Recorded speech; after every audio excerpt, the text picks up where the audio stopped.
انسان عبادت پروردگار کرے، اور اس کے لیے 12 رکعت ایک نماز مستحب ہے جو 2 رکعت کر کے پڑھی جائے۔ جب وہ نماز پڑھ لی جائے 12 رکعت، اس کے بعد پھر مستحب یہ ہے کہ انسان 7 دفعہ چاروں کل پڑھے، 7 دفعہ آیت الکرسی اور 7 دفعہ سورۃ القدر انا انزلناہ فی لیلۃ القدر پڑھے۔ پھر اس کے بعد جو بھی انسان کی حاجت ہے وہ اللہ تبارک و تعالیٰ کی بارگاہ میں دعا کرے، تو انشاءاللہ اگر سید الانبیاء کا وسیلہ ہو تو کیوں دعا ہماری قبول نہیں ہو سکتی۔ اور پھر اسی طرح آج کی شب میں مستحب یہ ہے کہ انسان صدقہ دے خدا کی بارگاہ میں۔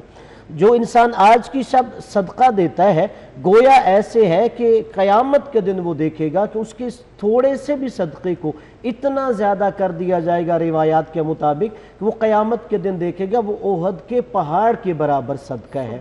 لہٰذا شاید یہ بھی اس طرف اشارہ روایات میں پیچھے جو غرض و غایت ہے وہ یہ ہوگی کہ تاکہ ہم اگر اللہ سے تعلق مضبوط کر رہے ہیں تو اللہ کے بندوں سے بھی غافل نہیں ہونا چاہیے، چونکہ ہم جب آج کی شب عبادت کریں گے تو ہم سب سے پہلے یہی کرتے ہیں کہ اللہ کی بارگاہ میں اپنے گناہ معاف کروا لیں، لیکن اس توبہ میں بھی ہمیں یہ نقطہ ہمیشہ پیش نظر رکھنا چاہیے کہ حقوق اللہ معاف ہو جائیں گے لیکن حقوق العباد کے لیے بندوں سے معافی مانگنا بھی ضرورت ہوگی۔ اور پھر اسی طرح جو کل کا پھر دن ہے اس میں روزے کی بہت زیادہ فضیلت ہے کہ جو انسان روزہ رکھتا ہے گویا ایسے ہے کہ اسے 70 سال کے روزے کے برابر اجر و ثواب ملتا ہے۔ ویسے انسان کو آج کی شب کو اس طرح تقسیم کرنا چاہیے کہ ایک حصہ عبادت پروردگار یعنی نماز میں اگر گزار رہا ہے اور اسی کے اندر استغفار کرے، اور ایک حصہ جو ہے اس میں نبی صلی اللہ علیہ وآلہ وسلم پر زیادہ سے زیادہ درود پڑھے، اس لیے کہ درود کی جیسے پہلے میں نے روایت بھی عرض کی ہے کہ خاص تعلق ہے کہ جو اجر و ثواب ہے۔ اور پھر حضرت امام علی رضا علیہ السلام کی سے روایت ہے، آپ فرماتے ہیں کہ جو انسان 100 دفعہ بھی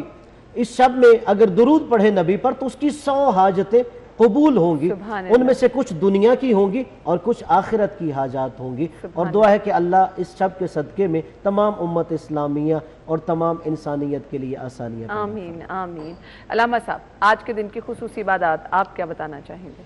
آج کی رات جس طرح اس میں مستحبات ہیں چیزیں کہ آقا علیہ السلام کے لیے نعت خوانی کا اہتمام کیا جاتا ہے، آقا علیہ السلام کی بارگاہ کے اندر ہدیہ عقیدت پیش کیے جاتے ہیں، تو یہ بھی ایک بہت ہی خوبصورت مستحب عمل ہے۔ اور کیونکہ آقا علیہ السلام کا ایک عظیم معجزے کا ہم ذکر کر رہے ہیں اور آقا علیہ السلام کی شان کا بیان ہو رہا ہے، تو یقیناً آقا علیہ السلام کی ذات مبارکہ کے بارگاہ کے اندر ہدایہ عقیدت پیش کیے جائیں، درود و سلام پڑھا جائے، آقا علیہ السلام پر درود و سلام پڑھا جائے، پھر اسی طرح شب بھر جس طرح علامہ صاحب نے بیان کیا کہ نوافل پڑھے جائیں، تسبیحات کی جائیں، اور اگر اگلے دن